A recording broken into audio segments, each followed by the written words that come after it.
Anda berlanjut, diterangkan oleh Allah, hei, tugas suami saat mulai pertama kali menikah, maka tugas yang pertama siapkan untuk mencari nafkah.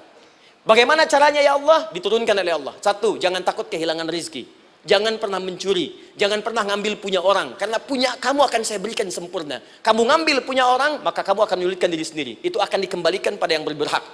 Ya, turun Quran surah ke-51 ayat 22. Dirinci, begini cara nyarinya. Quran surah kedua ayat 168. Kalau Anda ingin cepat baru bergerak, rizkinya sudah dapat. Quran surah kedua ayat 172. Ada yang dahsyat, dia belum keluar, rizkinya yang mendatangi dia. Jadi nanti di Al-Quran ada 8 jenis rizki. Di antara yang paling hebat, ada yang belum Anda datang, rizkinya sudah menjemput. Ada orang mendatangi rizki, ada rizki mendatangi dia. Contoh, Al-Imam Asy-Syafi'i sedang berdiskusi dengan Imam Malik gurunya. Kata Imam Asy-Syafi'i, Syekh, rizki itu mesti saya cari dulu, baru kita dapat. Kata gurunya, ya Syafi'i, ada rizki yang cukup kita beramal dekat kepada Allah, dia akan datang tanpa kita cari dengan ikhtiar manusia. Kata Syafi'i, mustahil. Kata Quran kan kita kerja dulu, baru datang. Kata Imam Malik gurunya, kamu yang belum sampai, kita amalkan ini, rizki datang. Maka berhenti sampai di situ, Imam Syafi'i pamit, di jalan tiba-tiba, beliau mendapati ada panen anggur, Pak, Bu. Terus dipanggil sama yang punya kebun. Ya, pemuda katanya, sini. Mau bantu nggak? Kalau kamu bantu, kami berikan anggurnya. Maka beliau bantu, panen, petik. Sampai setelah selesai diberikan anggur yang besar-besar, hanum. Senyum, senang beliau. Ternyata senangnya bukan karena dapat anggur. Senangnya karena merasa pendapatnya benar. Kalau saya nggak bantu panen ini, nggak akan dapat saya anggur. Cuma karena saya bantu, saya diberi ini. Maka rasa senangnya inilah dibawa kemudian kepada gurunya, ingin laporan. Tapi perhatikan adabnya. Dia tidak mengatakan, guru, nih saya benar. Kalau saya nggak ikut panen, nggak dapat saya ini. Perhatikan kalimat Asy-Syafi'i.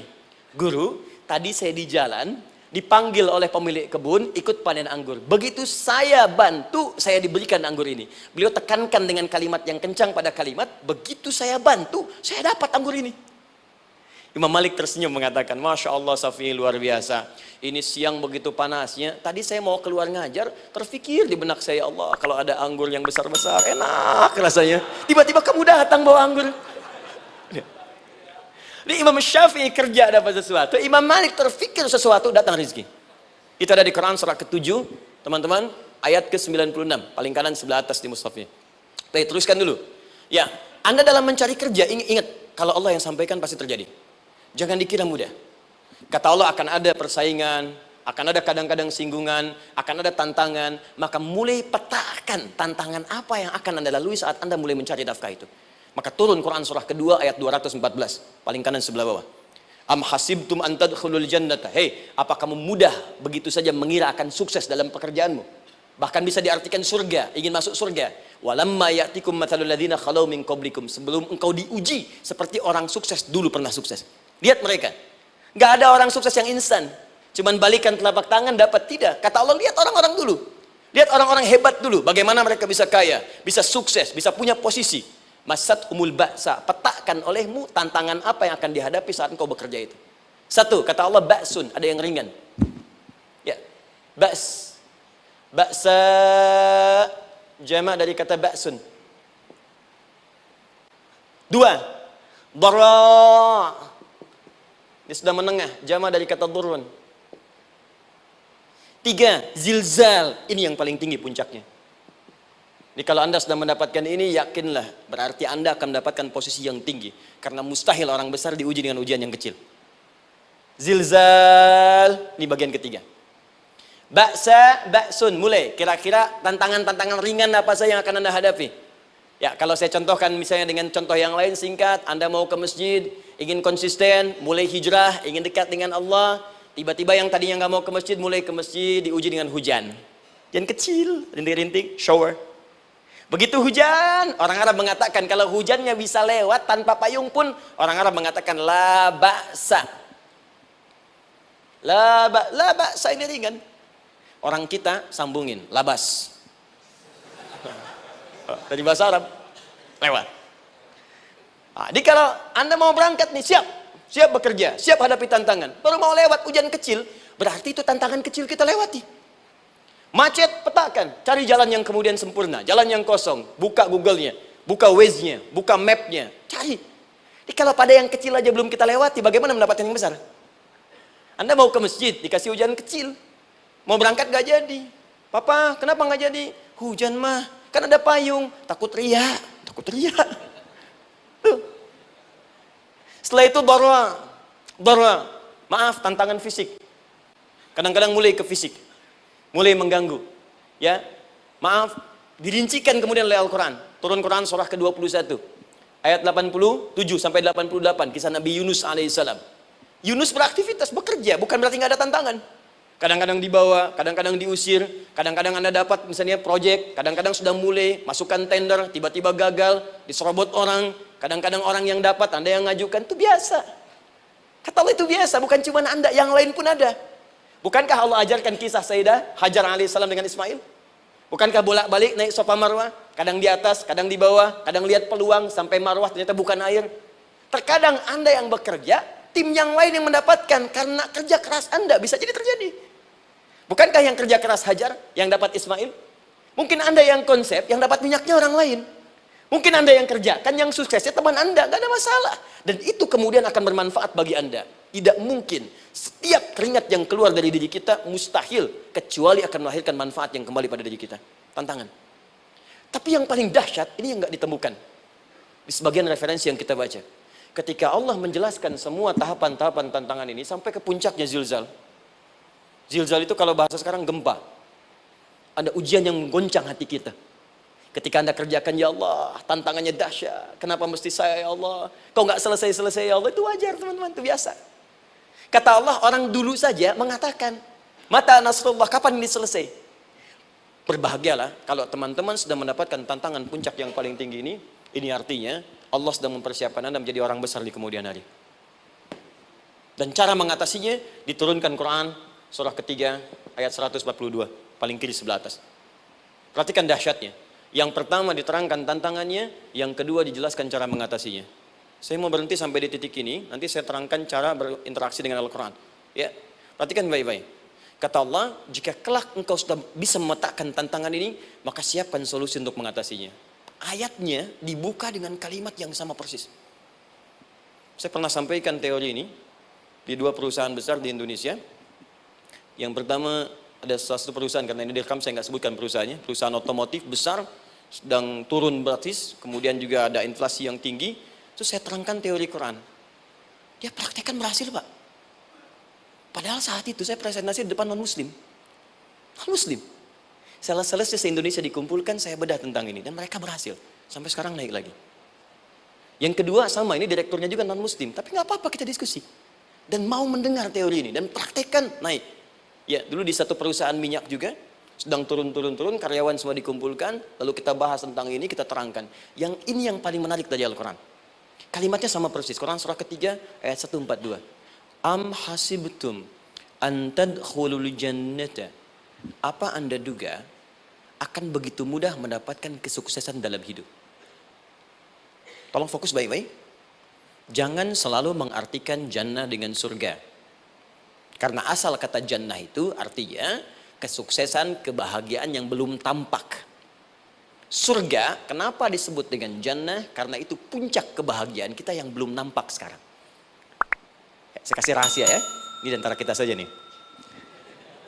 Kalau ada kata jim dengan nun di depannya, itu pasti tidak nampak, tersembunyi. Apapun tambahannya. Ya, misal, jin kenapa disebut dengan jin? Karena memang ketika diciptakan, dia tidak tampak, tersembunyi. Lawannya ins, karena itu kita disebut ins, karena saat lahir kita tampak. 18 kali disebutkan dalam Al-Quran. Ya ma'syaral jinni wal ins, wa ma khalaqtul jinna wal ins. Jadi jin disebut jin karena memang fitrahnya tersembunyi, gak nampak. Jadi kalau ada jin melakukan penampakan, itu jin sedang kena masalah. Sedang keluar dari fitrah. Sama dengan manusia, harusnya tampak. Jadi kalau ada manusia yang senang sembunyi-sembunyi, dia sama dengan, bukan saya yang bilang, sedang punya masalah. Ke kantor, sembunyi-sembunyi. Hati-hati Pak Alfian tuh. Biasa ada pintu depan, masuk pintu belakang. Suami di rumah, buka WA, sembunyi-sembunyi. Bu, hati-hati tuh. Pulang lewat pintu belakang. Berarti sedang punya persoalan dalam hidup. Setiap ada jim dengan nun, pasti tersembunyi. Ibu punya janin, rahim. Dalam rahim ada janin. Kenapa disebut dengan janin? Jim, nun, ya, nun. Karena sosok itu belum nampak dalam pandangan kita. Nanti kalau sudah lahir, baru tampak. Jannah, kenapa disebut jannah? Karena belum tampak dalam pandangan kita. Nanti kelihatan. Karena itu dalam Al-Quran, kata jannah itu tidak dikhususkan dengan surga. Tidak dikhususkan dengan surga. Kadang-kadang menunjuk aspek kesuksesan yang belum tampak. Anda mau ngebor minyak, minyaknya belum tampak. Belum kelihatan. Anda mau kerja, ya hasilnya kan belum tampak, baru ikhtiar sekarang. Karena itu orang Arab disebut kaya kalau mereka mendapatkan kebun yang tak tampak sebelumnya. Kebun anggur, bukan kurma, kalau kurma banyak. Kebun anggur, ada apel, ada jeruk, sampingnya ada sungai-sungai, disebut dengan jannah. Ya, kalau punya unta, nggak kaya di Arab, biasa. Karena yang kelihatan padang pasir, unta, hitam, merah, biasa. Tapi kalau sudah punya kebun anggur, yang sulit di padang pasir ada kebun, itu baru disebut kaya. Karena itu orang Arab kadang mengartikan jannah dengan aspek kesuksesan yang belum tampak. Diartikan dengan kebun anggur, kebun apel, dan macam-macamnya. Perhatikan.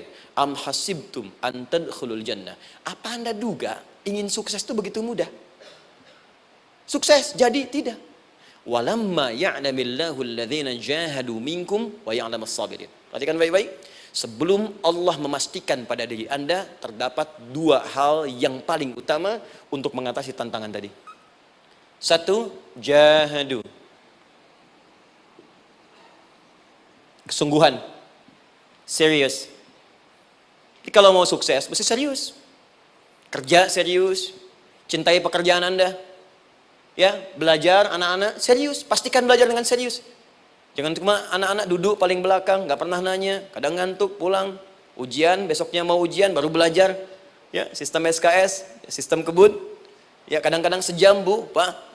Saya pernah ada orang di luar ngadu waktu di Libya, Ustaz gimana ini orang Indonesia? Kenapa?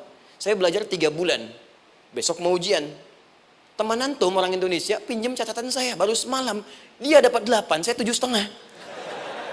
Saya bilang, Anda belum tahu sistem SKS itu.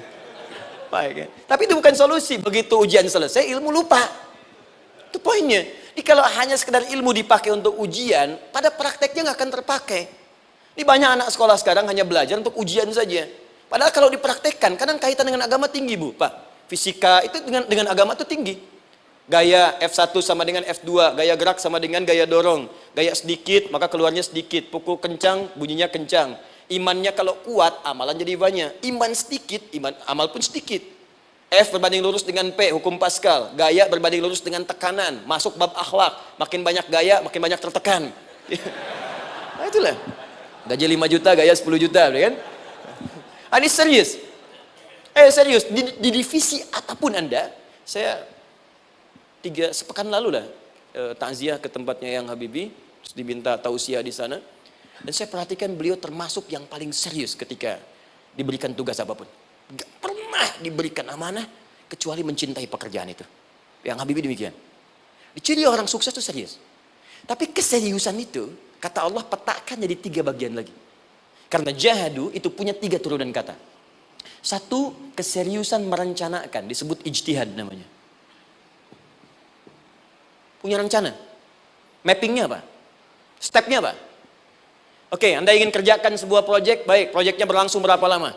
Target kita apa? Jangka panjangnya, menengahnya, jangka pendeknya. Kemudian apa tantangan yang akan dihadapi di setiap tahapan-tahapannya? Selesaikan. Bahkan saking pentingnya tahap perencanaan ini ditunjukkan oleh Allah langsung lewat sholat. Teman-teman masih ingat sholat pertama yang kita kerjakan setiap hari, sholat apa namanya? Subuh. Apa artinya subuh? Tuh, ini masalahnya. Ini kata Al-Quran sendiri ya, kata Al-Quran sendiri. Nanti akan ditemukan orang yang ibadah tidak paham apa yang dikerjakan dan dilakukan dalam ibadahnya. Contoh sholat. Kata Allah akan ada orang sholat yang saat sholat tidak mengerti apa yang ia baca dan ia lakukan dalam sholatnya. Jujur tanyakan pada diri kita. Sampai detik ini, dari sekian ribuan kali ruku dan sujud, berapa persen bacaan sholat yang kita pahami? Jangan-jangan kita ruku tapi nggak ngerti yang dibaca. Sujud tak paham yang diungkapkan. Bagaimana bisa khusyuk? Mustahil. Maka kembali ke sini. Kenapa sholat pertama itu disebut dengan subuh? Teman-teman, ternyata semua nama sholat dari subuh sampai isya, plus bacaan dan gerakan dari takbir sampai salam, itu bukan sekedar gerakan semata. Semua ada artinya, ada maknanya. Dan diajarkan oleh Nabi langsung. Subuh disebut dengan subuh. Ada dua kata. Satu, fajar. Quran surah ke-17 ayat 78. Inna Qur'an al-fajri kana mashhuda. Kedua, subuh di surat At-Takwir. Was-subhi idza tanaffas. Kenapa disebut fajar? Fajar itu pancaran positif, pancaran kebaikan. Jadi kalau yang baik disebut fajar. Kalau yang jelek disebut fujur. Fujur ada di Quran surah 91 ayat 7 sampai 8. Wa nafsi wa ma sawaha fa'alhamaha fujuraha wa taqwaha. Fujur itu rambatan, gelombang buruk yang muncul dari nafsu. Ya, ditembuskan ke elemen tubuh kita. Misal gini. Tiba-tiba pengen marah. Ya, di tubuh kita mengatakan melotot, maka ini ada pancaran di hati kita nyambung kemudian ke mata. Ini rambatan dari sini ke mata disebut fujur namanya. Mau ke tangan pukul, masuk ke tangan. Itu rambatannya disebut fujur namanya. Ya. Yang baiknya disebut fajar. Ya, misal saya ingin sholat, tiba-tiba hati mengatakan sudah azan, merambat ke kaki, cepat melangkah. Cepat wudhu. Nah, itu rambatannya disebut fajar namanya. Atau infajar. Ini pasti ada, ya. Fujur nama lainnya nafsu. Disebutkan 115 kali dalam Al-Quran. Takwa, rambatan fajar, sumbernya takwa. Disebutkan 115 kali dalam Al-Quran. Di jiwa kita ada takwa, ada nafsu. Takwa yang dorong malaikat, disebutkan 88 kali dalam Al-Quran. Nafsu yang dorong setan, disebutkan sama 88 kali. Di setiap Anda akan mengerjakan satu hal, pasti akan yang mendorong pada yang baik, akan mencegah dari yang baik itu nafsu. Pasti itu. Pak Alpian mau tanda tangan proyek. Tiba-tiba disodorkan, Pak, ini Pak. Kok begini proyeknya? Perbaiki. Karena ada yang nggak beres. Tapi fee-nya lumayan Pak, 1 miliar. Nggak bisa. Jiwa takwa mengatakan, jangan terima Pak. Bapak mengatakan, maaf, ini jari tahiyat. Gak akan pernah dipakai maksiat. Perbaiki. Datang lagi. Ini Pak. Kok sama? Fee-nya diperbaiki Pak, 100 miliar. Nafsunya mulai berkata, terima. Takwanya bilang, jangan. Akhirnya beliau katakan, tangan tahiyat gak akan pernah dipakai maksiat. Tapi tunggu, saya istiqoroh dulu.